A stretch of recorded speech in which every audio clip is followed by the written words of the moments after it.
Welcome to All Things in the Name of Love. If you like this show, please like, subscribe, and share. Thanks.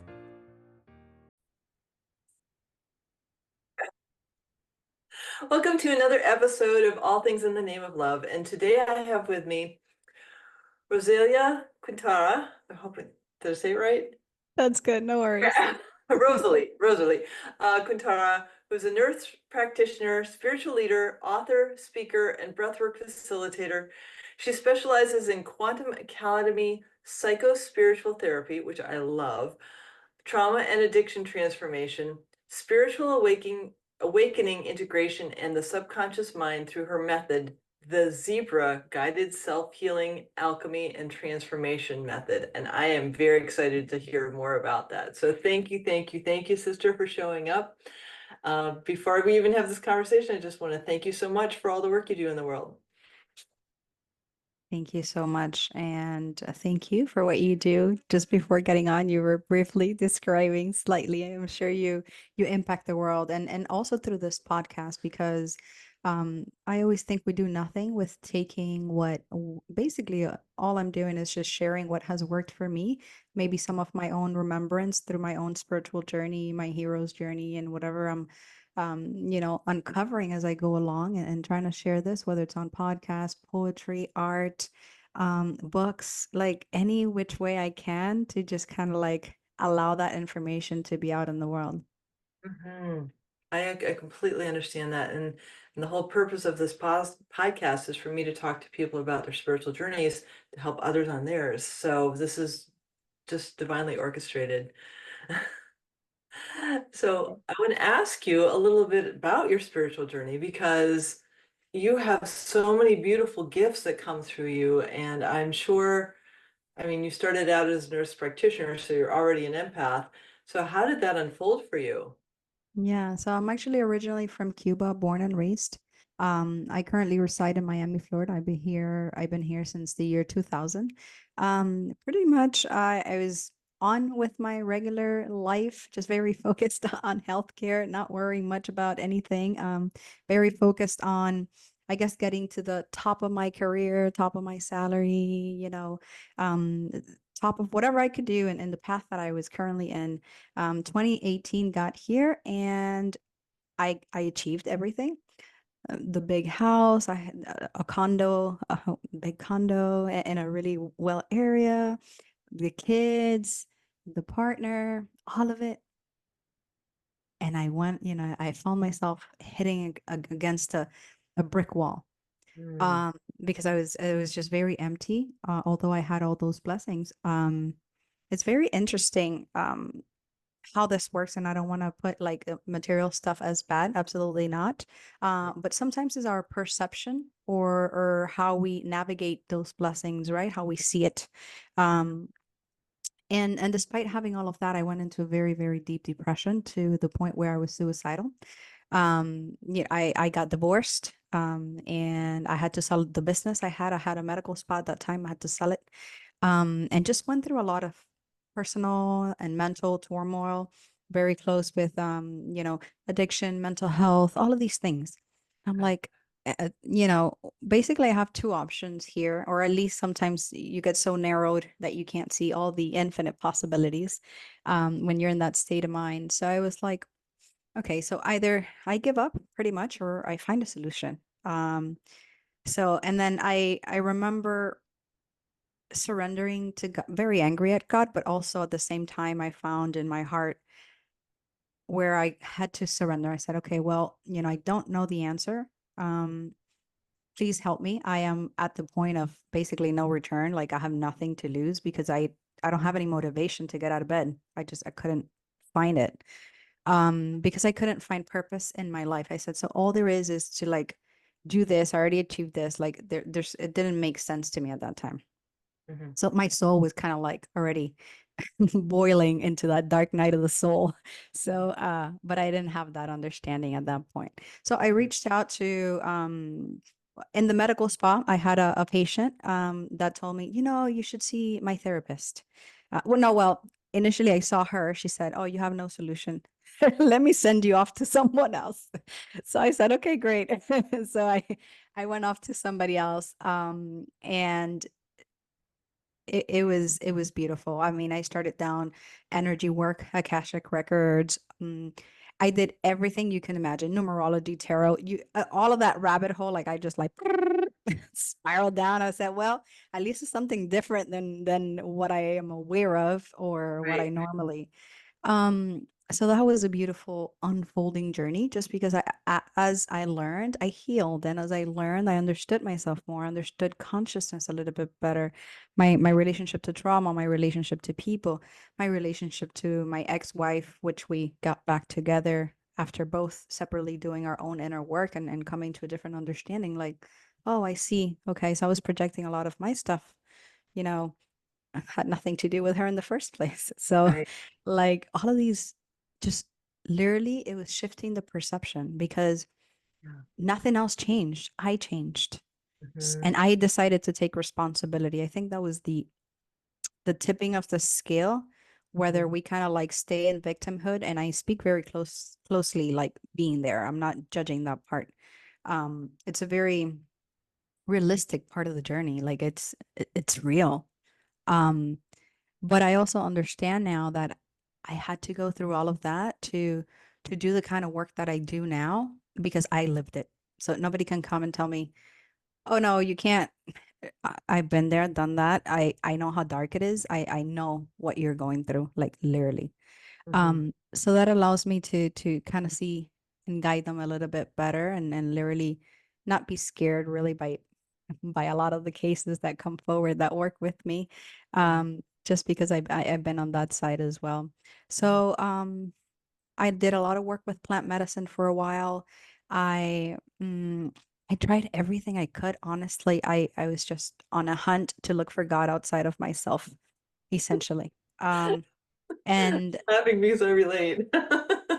that's the truth. That's the truth. And then 2022 came along, and I guess God kind of like wanted me to, hey, listen, you're ready now, or Mhm. something. I don't know, or a message. I had what to me felt like a near-death experience because I've never felt or had that experience before.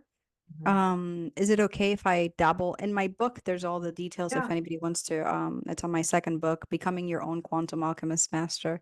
Um, but I kind of dabble into it just because I feel like maybe a lot of people can have questions or relate. And every near death experience is completely different for everybody, which I love because we learn from each one. It's I always say it's the veil, right? Maybe you're showing a little tip of the veil, I'm showing a different tip of the veil.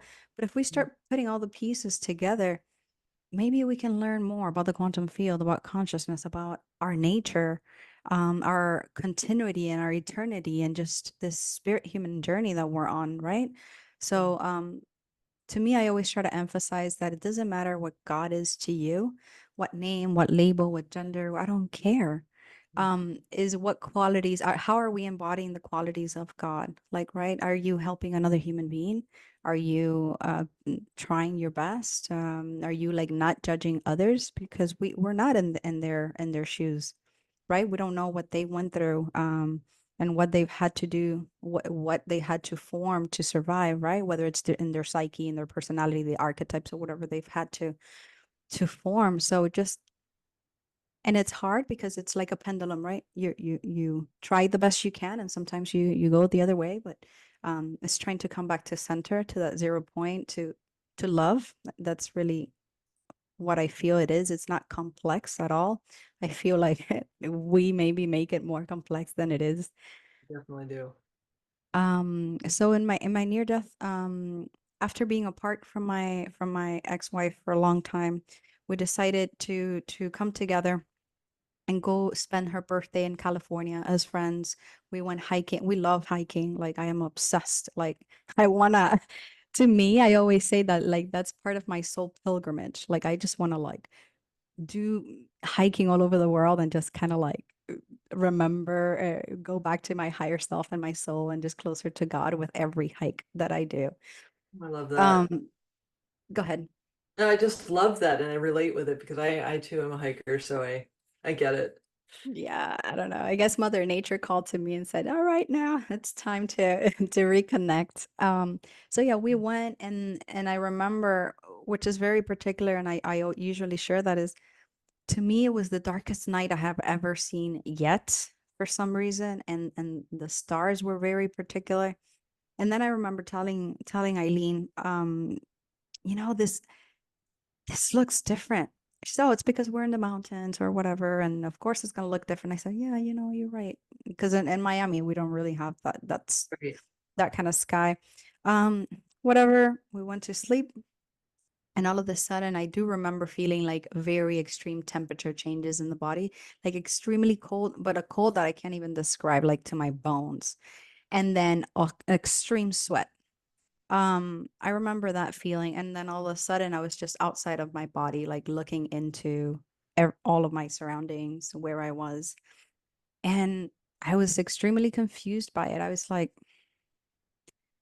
"What is all of this? Like, what's happening?" I was just extremely I couldn't comprehend in my logical mind what was happening.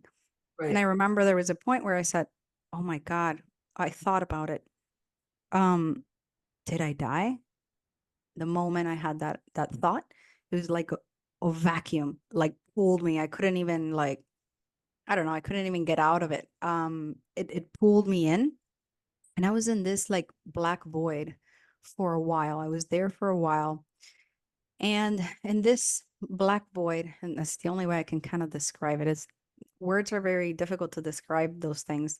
Yeah. Um, I was shown a lot of the fears that I had, including like a lot of stuff that I judged myself for, a lot of stuff that I wanted to do different, a lot of guilt that I had, mm, guilt of dying, of not wanting to leave them behind, just and fears that I didn't know I had, all these sort of fears to different things, like all sort of different, whatever fears I had, oh, they surfaced. Um, Mhm. and somehow I felt like I had to confront my fears and go through each one of them.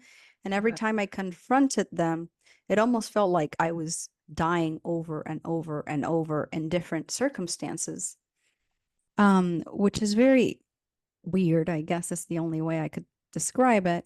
And the longest one, I guess I call them like self-created hell loops in a way because I created those hells or those loops, or like it was me who judged me. It was not God or anything else. I felt judged by myself, you Hmm. know? Um, and then the last one, the one that was really, really difficult for me to get out of, because the other ones as soon as I transcended that fear, I would go to a different scenario basically. Um, it was the fear of dying and leaving my family behind, of like not accepting dying. Hmm. I was not having it. I was no, Hmm. absolutely cannot be. I'm not done. Like, no, no, no. And then I got to a point where I was tired of fighting like that void or whatever it was. It almost felt like fighting myself. It was weird. Mm. Um, and I just got really tired, and I remember just thinking like, oh my God, I guess I died. Like, I mean, what am I gonna do? Like, how can I get out of here? I don't know. Hmm. And just surrendering to acceptance of dying. The Mm. moment I stopped fighting it, I was taken to what I can describe like a sphere, or it felt to me like the center of the earth, maybe, or the center of a sphere Okay. somehow, Mm. with like electromagnetic field around it. I could see a lot of sacred geometry. Mm. And then I could see Mother Earth in different representations, just like being connected to oneness, like not being time or space. And then I remember at that point, I was very angry because, I had accepted dying, but I had a lot of questions, and I was very angry at God. So I started cursing at God in Spanish. I probably don't recommend it. But but to the extreme, like 100x, like I was just an animal. I was just like not happy. Hmm. Um, and I was calling for God. I remember like screaming, like, you know, a bunch of stuff that I just cannot repeat. But all profanities, nothing good, and nothing good to say. Um, and then God came forward. So now I understand God as everyone, everything, and infinite expressions, infinite forms, just chi prana flowing through everything. But at that point, and usually if we come from, and I can only speak from my journey, everybody could be completely different, but I feel like God comes in a representation where you feel comfortable and you recognize him or her as, whether it's a deity or it's a man or a female or whatever, like it'll come to you in a way where maybe your background in religion or whatever, however, it makes sense to you to recognize God as that divinity. Because now, yeah, I see it with a wider view. But at that point, I come from a Catholic background. So I could see now how, I was expecting God as a male figure and all of these things. And sure thing, it did come forward for me like that, like a male figure with a beard and all that stuff.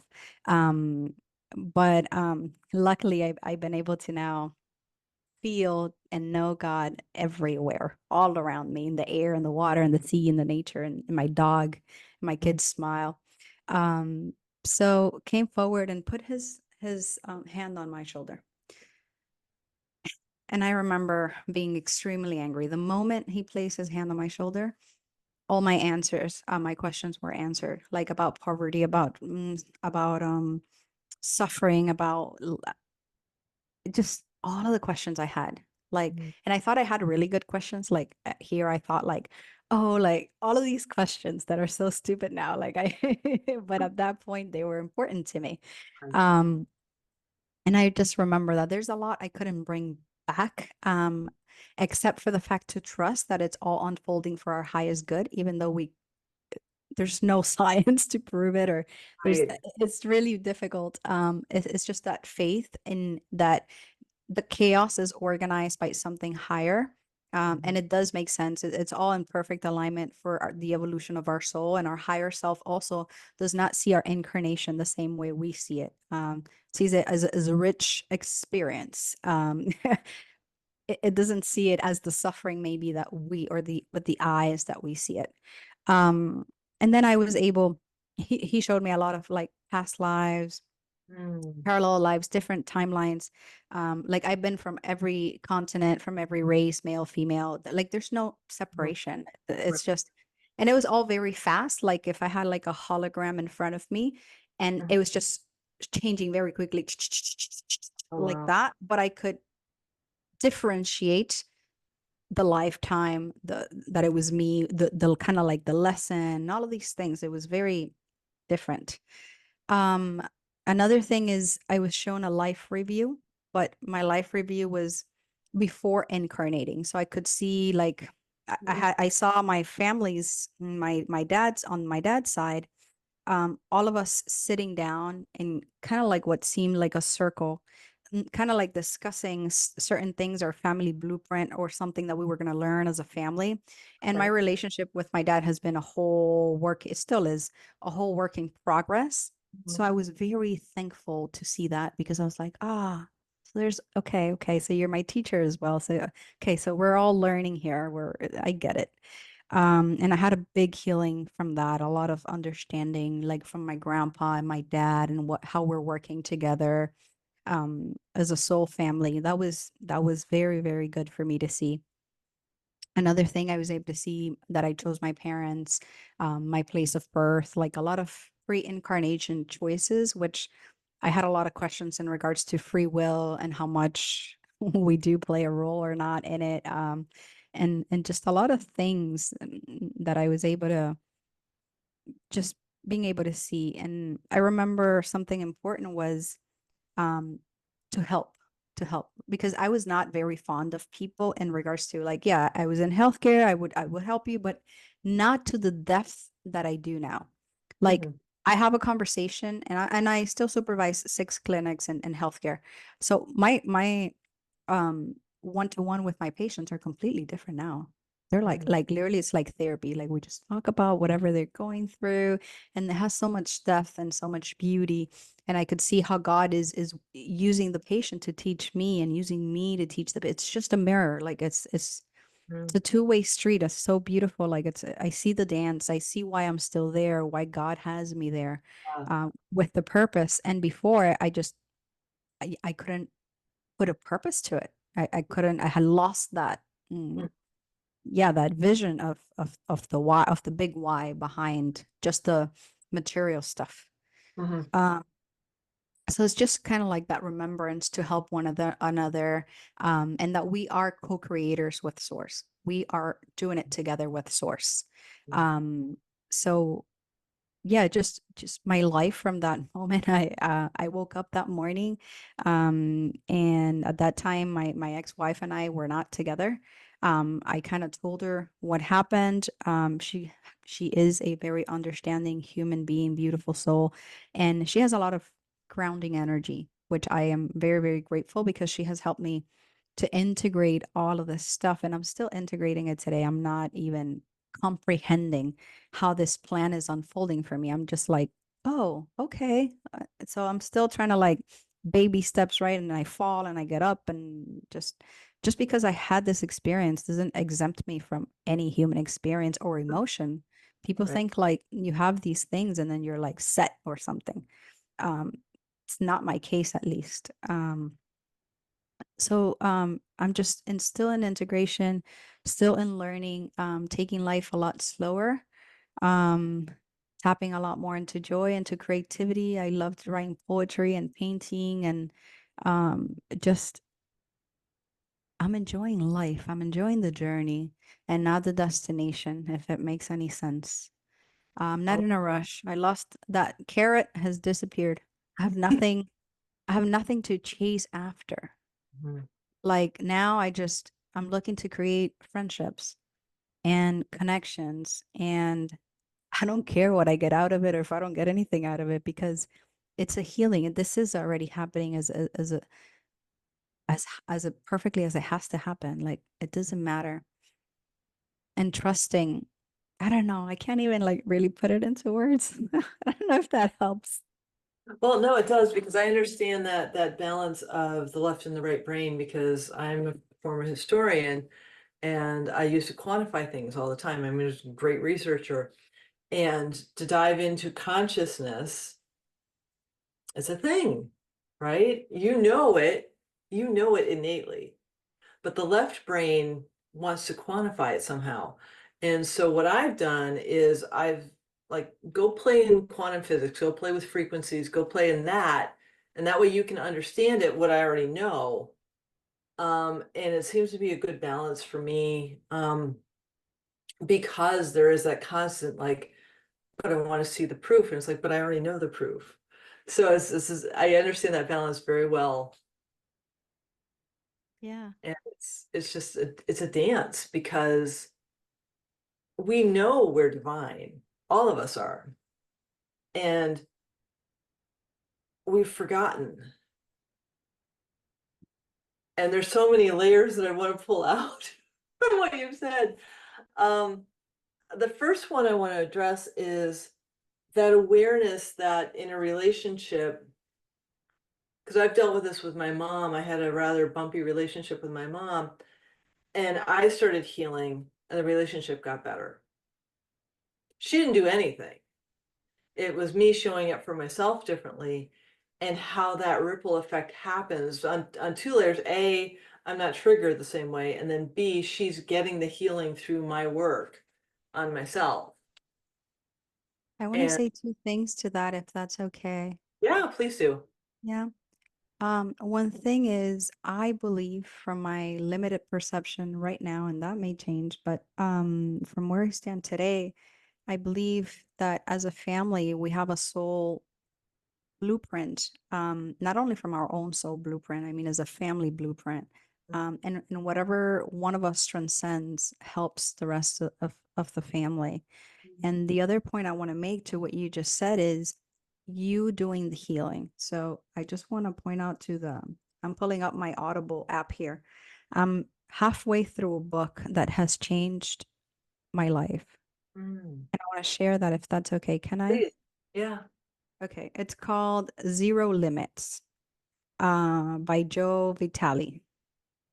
So he studied a lot of the Ho'oponopono and Hawaiian healing phrase, but that goes very in depth. And that book has just popped up my brain, my consciousness, because I had never heard it in this way or seen that prayer in this way. I use that prayer not as often as I should, but here and there. I mean, I'm familiar with it, but I never seen it here. So his teacher was explained to him that he healed a lot of people in the psychiatric ward just by praying the Ho'oponopono over the charts. Wow. Um, and then he, of course, he went in with he wanted to. He's a researcher, so he wanted to find out how's that even possible. Blah blah blah. Um, and the teacher explained to him something very wise, which it had not daunted to me up until very recently, which is the teacher was doing, understood that the world outside was a reflection of him, of inside of him. Mhm. That psychiatric mental health patient is also him. That person in jail is also him. So all of these are aspects of him, of the psych, of the collective unconscious in reality that we're operating on. That's what, our individual world, it, unites into creating our collective reality, basically, whether Mhm. it's conscious or in your subconscious or even in your unconscious. Mhm. So the way he would do it was not praying like or healing those patients specifically. It was doing the clearing on himself and the healing on himself. And my brain just like, Ah, beautiful. I'm going to start doing that with my sessions. I was Yeah. like, yes, they're a mirror. My patients are just a mirror, the other side of me, and Mhm. is something that I need to clear, of course. And Right. that just like, I know it sounds simple, and but sometimes when something clicks, you, Right. It's like you can hear it, but then when you integrate it, it makes all the difference in the world. I totally get that. so I'm gonna start doing that in my 90-day program. I'm sorry, go ahead. I interrupted what you were saying. I love that. No, I love that because like it's just this awareness. Like with animals have been my friends since I was little. And I mean that not just like this is my pet. I'm like, no, this is actually my friend. I want to hang out with this animal that is my friend rather than the human that wants to spend time with me because I prefer the company of the animal. And that's trippy for a lot of beings. Um, Especially as a teenager, that kind of anyways. But I have that awareness through the beings I work with, because they talk to me and it's like a telepathy kind of thing. And this morning I was having a conversation with somebody I live with, and he was telling me about this land, and I actually felt the energy of the land. And she was clear cut for 150 years, so she's got this dirty, icky lack of self-worth as a piece of land. And I'm like, oh my gosh, this is like I can feel that connection. I can feel her within me. And like, what can I do? I mean, what I need to do is feel it within me on a deeper level to feel that part of me that feels her feeling this shame, which will help her heal as a piece of land. And it's a little trippy to really, it's not just the humans, it's like all of Mama Gaia, all of the sentient beings on Mama Gaia are us too. Wow, I love. First of all, thank you for being authentic, being real, and not. Can we curse here or no? Yeah, we totally can. Yeah, and not giving a shit, honestly, because yes, and I speak to that because sometimes we hold ourselves back, our voice, what we think, just because people are not going to comprehend how you speak to animals or how you speak to Mother Earth. Listen, as long as you're not harming yourself or another human being, this is what we should be doing, sharing, putting a map of consciousness together, putting a roadmap, bringing all that ancient knowledge back and sharing it so we can thrive. I mean, I don't know how you feel, but we're not doing great right now. I think we need all the help we can get from the plants, from Mother Earth, from the animal. I don't care who You know, comes. it's interesting because like I have different layers of awareness. Like I see what is now in this moment, but I feel the shifts in consciousness. And I choose to focus on what I'm co-creating, which is the new. And so, yes, I see like that beautiful piece of land that feels like horrible, crappy, unloved piece. Like, yes, I know she's clear cut for 150. I can't even imagine clear cutting for 150 years. It's like traumatic for anyone. So I have compassion for that. And I already know that I'm like, all right, somehow I'm going to be reforesting it. I'm going to bless the land. I'm going to clear the land. I'm going to make her feel loved again because that's the world I'm co-creating. Wow. So, First of all, I want to say two things to that. May I? yeah. Okay. Number one, you said reforesting. I told my now wife again. I told her, one of the things we're gonna do, even if it doesn't matter what it takes, one of the things we're gonna do is help to reforest the Amazon. That's one thing we're doing before we're out of here. I don't care literally if I have to manually put the seed in myself. It doesn't matter how. Right. That's Right. gonna happen. Yeah. And the next thing I wanted to say in regards to that, are you familiar with working with not plant medicine per se, but um, for example, I work a lot with microdoses, not only of yahe or stuff like that, but also non-psychedelics like bobinsana, lupuna, like a lot of these plants have a lot of wisdom to share with us, a lot of that information. I wonder if you've ever tried that. I haven't really been guided to. I used to back in the day, smoke pot recreationally, and then about, I don't know, 8 years ago, maybe longer than that, my body was like, no. Yeah. I was like, okay, that's really interesting. And then it got to the point where I was friends with somebody and he was addicted to it. He was addicted to his distraction, is what it was. And when I spent time with him, he'd lower my frequency. And so Awareness. Mama Marijuana came in and said, you know that's what's happening. So you can't, if you want to do the work you do in you're supposed to do in the world, and we have a lot of plans for you. I don't even know what that means. Um, you can't spend time with him when he's high. And I told him that, and he was infuriated with me. And I'm like, honey, I am not asking you to choose between that and me. I'm just choosing me because I hear what I'm supposed to be doing in the world.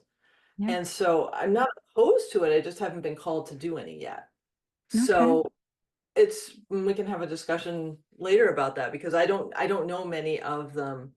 Um, and Yes. I know I'm very connected to Mama Gaia. I was gonna say that's why I brought it up. And these are Yeah, non-psychedelics. The last ones yeah. I mentioned, they're non-psychedelics. And just yeah, the essence of the plant. Usually the way I work with it is the plant literally comes to me, tells me the next one I'm supposed to work with. Said I don't question it. I accept that. And they tell me how they want me to do it. And from there, I usually work with the plant until I connect with the spirit of the plant. Mm, And then from there, because I feel like that naturally comes to you as it is, without yeah. you maybe doing the process that I go through. But yeah, Yeah, yeah. it's really fascinating. I've had trees, I've actually when I was up in Orcas Island last year, I had a redwood actually have a conversation. It was like a full-blooded conversation with me. Prior to that, I've just felt the energy of the trees. Yeah. She actually sat me down in a meditation and she actually intimidated me because she was redwood. And she was just downloading stuff into me and it was so fast. I was like, honey, I can't process all this. So after 5 minutes, I got up. I'm like, I'll be back. And then I had to come back down to Northern California where my mom is because she has dementia. So Oh she's on, wow. she's Yeah, on. it's a tough process. Yes, it is. But she's actually not in her body most of the time, and so from a spiritual perspective, it's very curious to see what's going on with her. But I've had rocks talk to me, I've had trees talk Mhm. to me, and it's not so much a conversation, although some of the boulders are very conversational, but most of them are like just an energy of like pulling me towards them to spend time with them because there's an energy exchange that needs to happen. And so I wouldn't surprise me if other plants came into my field to work with me Mhm. because I'm open to it. It's just, it's a gift that each one of us has if we allow ourselves to feel it. If we're quiet enough to hear it, if we open our hearts enough and we get humble enough, because somehow we think we're the smartest species or most advanced. And I'm just like, yeah, I don't know about that. uh, we have so much to learn from every kingdom, mineral kingdom, animal kingdom. I mean, just from each other. We can't even like the egos are and the personas or personalities are so so out there. Like, Mm, can we for a moment just place them at least to the side? And then you can grab them later, but let's at least it's not your truth or my truth. It's not even about that. It's not about a universal truth. I mean, to me, other than love, right. it's just different perceptions and perspective of life. And unless we find, I don't know what the word I'm looking for because I sometimes I just think in Spanish, but unless we find beauty in in our differences and we're able to respect that, I'm not sure what's going to keep happening as we're going. Well, the cool thing is I'm in rural Oregon, so I have a different perspective. And I see, I'll go into the Walmart, is the big store in town. And I see the cashiers raising the frequency. Like I saw one a few weeks ago and she was wearing a crystal. And Good. I said, that's a beautiful amethyst. She said, yeah, it broke my phone. It was a message from the universe. And I was like, wait, what? She said, yeah, I was on my phone too much. So like this amethyst just broke it and I got the message from the universe. I was like, wow, that is cool. That is Yeah. very cool because this is rural Oregon. Yeah. And and so it's like I'm not looking for it, but when I see it and it's like, oh, our efforts, our help, I'm not being come from a conceited place, but it's like those of us who are aware of how to do inner work are doing it for the collective too. So Yes. it is happening. It's just that I'm not living in Miami. I'm living in rural Oregon, so I get to see it more. Yeah, Uh, because that's beautiful. yeah, the population isn't as dense, so Nice. it's obvious. Very nice. Yeah. So, and yeah, do you have any more specific questions before I ramble on? Let me tune in. Yes, I want to know why you picked zebra. Yeah, so I was sleeping. Well, if you can call sleeping when we sleep because we're traveling interdimensionally, but Yes. um but um I was sleeping and I started to my third eye open, started seeing sacred geometry patterns, blah blah blah. And I usually know that when that happens, something's going to come down. And I should either write it or grab my voice note or something. Mhm. Um, and it just came to me. You're going to be teaching the zebra method, and this is how you're going to do it. So the zebra method is just it's going back to 0 point. I'll just explain briefly how the Yeah. program goes. So usually I'm with my clients for 90 days. We go very in depth into different timelines. So whether it's past life, parallel lives, past, present, future, different fractals of your souls and different incarnations, and all of that. So this program, the intention behind it, aside from being downloaded and given to me by my guides, is so that you can learn how to do it, how to access the quantum field, your Akashic records, your subconscious mind, and how to reprogram it yourself. After the 90 days, we can be the best of friends. We're good. You don't need me anymore to do it. You learned how to do it and off you go. You know what I mean? It's like you already know how to do this. I'm just reminding you how to do it, like, or giving you one way because there's many of how Right. to do it. Yeah, so that's just Beautiful. one of the many. And then the transformations are just like, and then my like I grow, like I'm healing, I'm growing from every session with every patient. It's myself. Yeah. Um, so it's really just wonderful where we go back to 0 point and everything that comes through for you, I don't say it. It's you. You're seeing it with your third eye. You're Right. accessing it. You're downloading everything you need to do, when you need to do it, how you need to do it. So it's not even like I'm not even telling you nothing. I'm not channeling nothing for you. It is all you. And you can see it, you could hear it, you could feel it. No one's telling you this. It's like you're watching a movie. Um, and then I'm like amazed, like, oh, let me write that down, like all the stuff Uh, that's coming in, because we don't record the session for privacy issues, but I do take mhm. notes for you. And most of the time you remember everything, unless you kind of like fall asleep into the session, which I've had that happen, but there's a lot of healing happening through that too. Yeah. So but 99.9 patients are awake, alert, they remember everything, so you're not induced into anything that you don't want to do, and like nothing like that. So it's really, it's just very beautiful. Like my soul gets, it's like food for my soul. I don't know if that makes sense. It totally does. It totally does, because I feel that like I'll finish the session with an animal and I'll get this giddy sense of, wow, I got to help someone. And all I'm doing is literally channeling what they need. And I just happen to be the one recording it for them.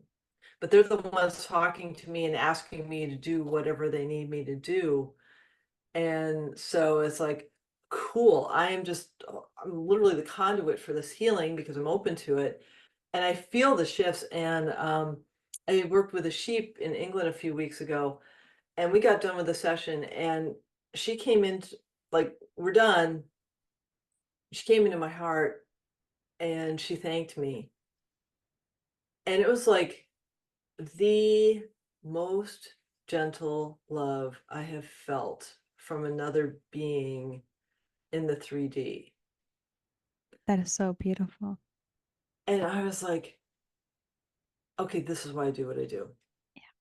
Mm-hmm. Yeah, I get yeah, it. yeah. At the end of the 90 days, you're like, oh, okay, I see, I see. Yeah, it's all divinely orchestrated, you know? So something I do want to say, um, because usually my patients, mostly they're referrals, like from Okay. previous patients. Yeah, So when I get on podcasts, my focus is not necessarily the program. The people that are gonna basically come, they're gonna come to me one way or the other. God will get you where you need to be. Don't worry. mhm, Um, but one of the things that I want to emphasize is two things, if that's okay, if I may share. yeah, So one of the most important things I want to bring light to is a 10-year peace treaty that I have worldwide for all world leaders and all of humanity. It's been on change.org for about a year now.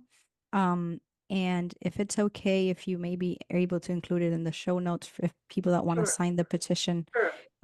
we're encouraging 8 billion leaders, including our leaders in different positions of power. Just read just read the request. That's all that I ask. And Mhm, then from there, make the decision.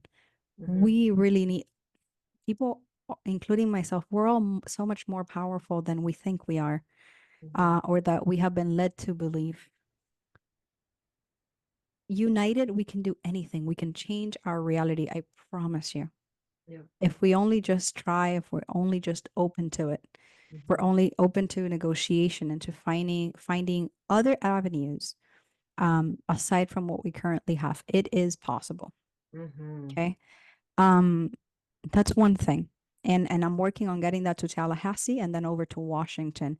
If someone's listening and has a connection to someone in the government, to someone in the Senate, to someone somewhere, somehow that Mhm. might be able to help me, please reach out to quantumalchemistmaster@gmail.com.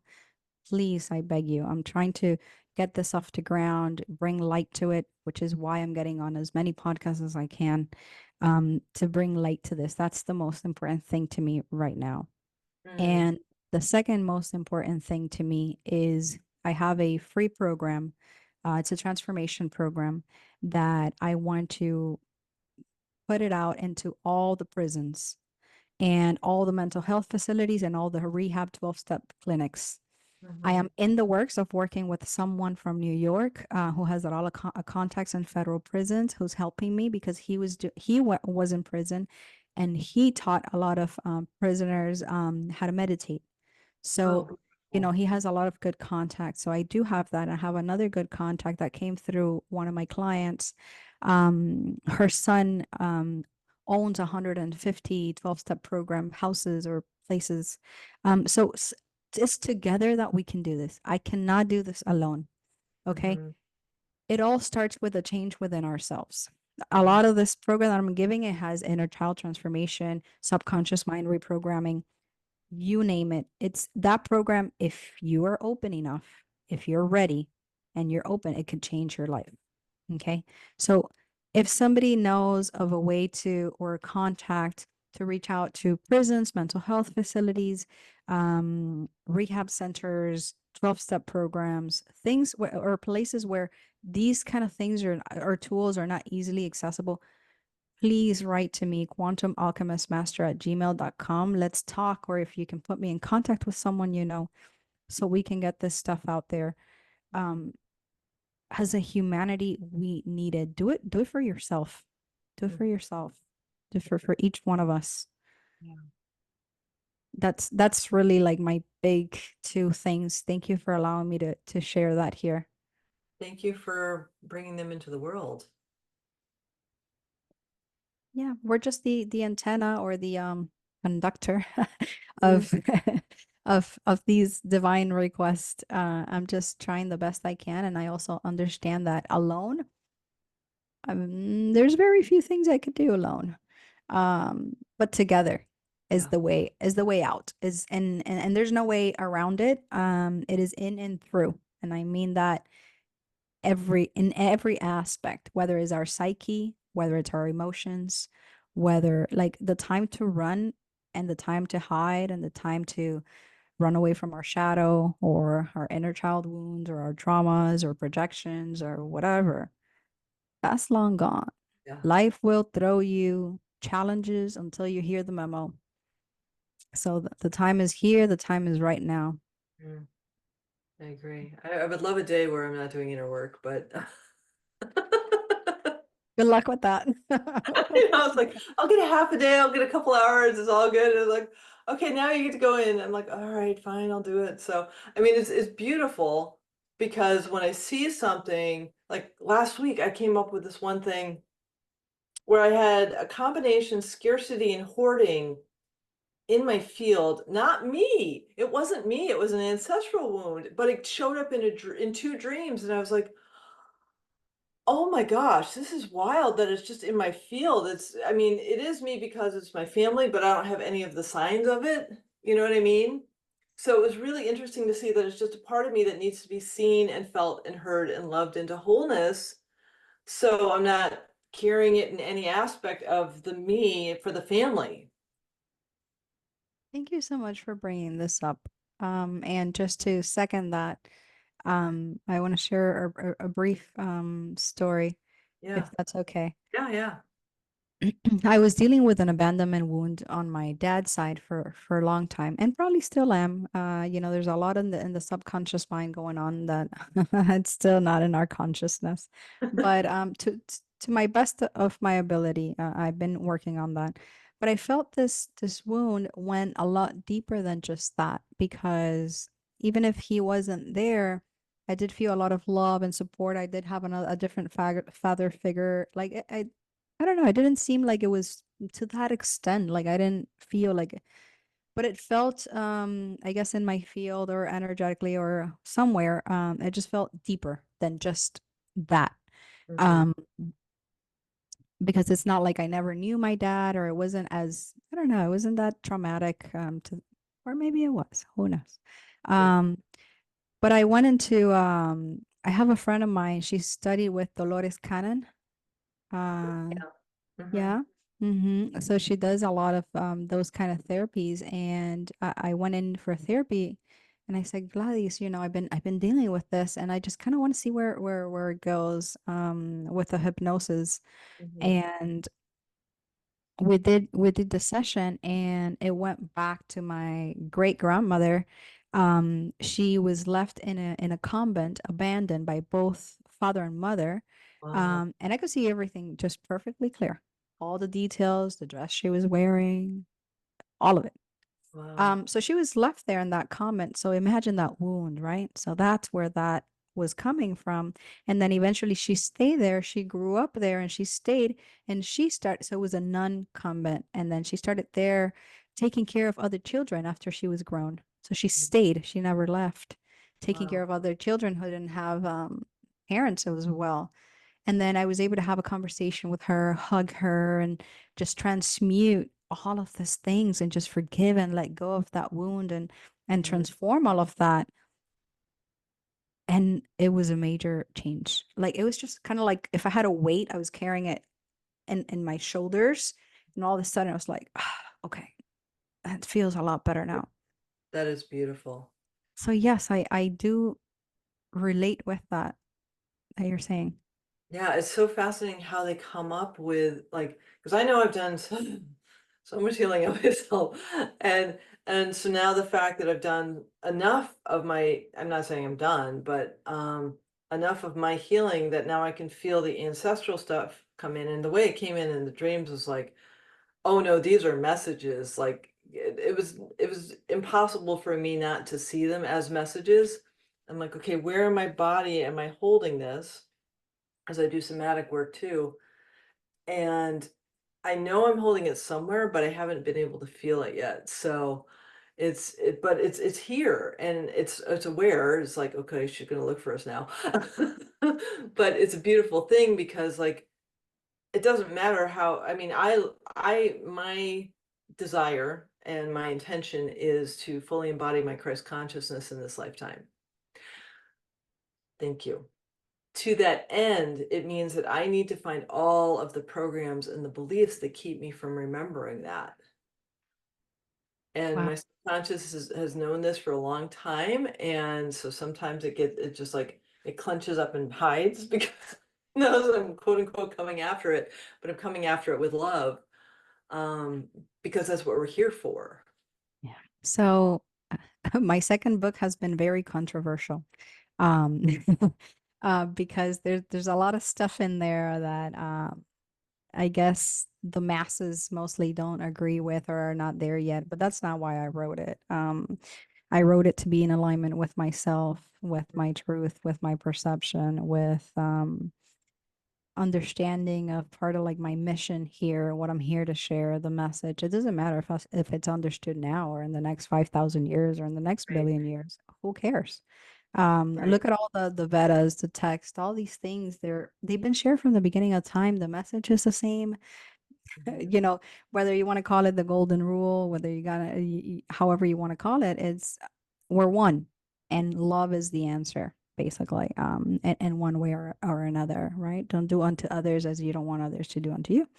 Um, but in that book, I do mention that the second coming of Christ is through us, through Mhm. our consciousness and humanity, achieving that greater level of consciousness. So, of course, as you can imagine, I've been eaten alive for that. But that's Fascinating because that's, I mean, the whole purpose, this is a whole other discussion, but the whole purpose of his existence was to teach us how to do it. Mhm. And we're saving ourselves. There is no savior outside of us. Good luck with that And one. Try- I know because like, well, victimhood has been programmed so deeply into our consciousness that it's like almost, it's not impossible, but it's like, it's a slow one to unwind because there's so many layers. I mean, I used to be a master of people pleasing, codependency, narcissism, empath, and having women control me. I didn't even like, I signed up for all of them. And those are all victimhood, right? Because I mean, people pleasing is like, okay, mom's going to be upset. What do I do to keep her calm? Um, and codependency is like every generation on earth. So, I mean, these are really deep wounds that require presence, they require healing, they require acknowledgement, and there's nothing to be ashamed of. I mean, nurturing is the divine state of people pleasing, right? So we're innate nurturers, and that's been distorted as people pleasing. So when we remember that we are here to love ourselves as divine beings, and that means all the shame, the guilt, the frustration, the everything into that divine love, because there's nothing about us. I mean, we've all been everything, right? There's not one of us that has been a saint without being a sinner. So like if we love all aspects of that and step into that divine love, which we all are, Can you that say that one more time, please? Sometimes I like when I'm in podcasts, I like to create like incantations in the subconscious mind, because when we repeat it again, is yeah. like it kind of clicks. So I'm trying to remember what I said. Don't So, worry, say whatever, something similar, but that's, so when we love all aspects of ourselves Yeah. with the divine love that is within us, that is the embodiment of the Christ consciousness. We're here to love ourselves as Jesus taught us to love. We don't need to look out so we can call him in. He's happy to be a guide, but he's not coming back in the 3D. He's coming in through our hearts. He's coming in through our hearts. Yeah, Yeah. yeah. That's what I try to explain. So I Yeah. don't think it's controversial at all because that's what I'm trying to do. That's what I am doing. I'm not trying, I am doing it. And, it's scary to realize that you have been a victim your whole life. It's shameful, it's guilt-ridden, it's angry, it's a lot of different emotions that you've repressed your whole life, and they're all beautiful. There is nothing, there is not one single emotion that isn't worthy of love. Yeah, and they're all teachers. Hmm. That's it. Yeah. They're all I bet you sit down, you say you do somatics, you Hmm. literally can get so much information if you really tune in and quiet the outside, right? Where is it? What consistency is it? How big is it? What shape is it? What color is it? What temperature does it have? Where is it? What My, is the root cause of it? my little girl told me, because I used to do that. I used to do that. And one day my little girl came in and said, "You've been researching since you were 18 years old. You're turning 30 something years of research on a 6-year-old. You wonder why I'm shutting down. Why don't you stop asking questions and let me feel?" So I literally can't ask questions. I have to feel. Yeah. And the Yeah. only where am I feeling this? And that's Mm-hmm. it. Yeah. Because I have this really well-honed researcher that will find anything. I mean, Yeah. I know that aspect of me that isn't dominating my life anymore. But when she did, I literally could find, I was known as a researcher who could find anything. And I'm grateful I forgot to eat and pee and where my car was parked because I was that dedicated. And I'm so grateful that part of me isn't active anymore. Um, the gentleness. Kuan Yin is a great guide for being gentle. I love Kuan Yin. Clearly you I do. feel like going and grabbing a Kuan Yin, uh, a poster that I use. I'm Mm. actually doing a daily exercise with Kuan Yin right now. She came through for me and said, okay, so put my poster, put a little candle, put a glass of water, and then just write down whatever messages I have for you for 7 minutes every single day for the next 30 days. Whoa, And that's I'm beautiful. just in like awe, like, and there are no coincidences that you brought Kuan Yin in. Yeah. She's been my guide. She's been my guide since I was little. Her favorite flower is the lilac. It's my favorite flower. I grew up with a lilac under my tree, under my bedroom. I did not know this. When I was living in Portland, Oregon, I went to a naturopathic facility called Kuan Yin Center for Healing. Didn't get it. I didn't get her until I went down to Mount Shasta and there's a peace garden with this huge statue of her, and she's the only one I sat with. She's the only Wow. one I sat with, and she was. How was your trip there? I was there 3 years. Oh, It was wow. intense. It was intense. Could I'll just you Is there anything you can share, like openly in the I've podcast? mastered the art of dealing with triggers. Wow, very good. Very good. Mastered. That's Not because good. I wanted to, not because I wanted to, but because I was given so many opportunities to master my triggers that I mastered them. I mean, it's really, really profound, and I'm very grateful. If you go there and you live there, actually, she will tell you if you're going to live there or not. She will kick you out if you're not welcome. She'll keep you there if you're supposed to be there. I was kept there for 3 years. Um, I actually, on my drive back to Oregon, when I got to Ashland, I was crying and screaming the joy. I was like, I'm free, I'm free, I'm free, because it was so intense for me, and in a very beautiful way, because I needed to do that deep healing. And like, if you're there, you're gonna find your shadow work because she's the root chakra of the Very planet. nice. So I've been guided to go to Aconcagua next. So yeah, that's gonna be my next stop, mm. hopefully. So yeah, yeah. My darling, this has been a fabulous conversation, and I am so grateful that we have been able to connect and dive so deeply. And so I'm going to ask you the question, other than your email, how do people find you? Easiest thing would be on Instagram. You can just look up Quantum Alchemist Master, and I should pop right up. That Awesome. would be the easiest. Or if you want the website too, it's quantumalchemistmaster.com. Awesome. Thank you so much. Thank you so much. I'm so grateful for your The honor time. is all mine. It's just been a delight. Thank you, thank you, thank you.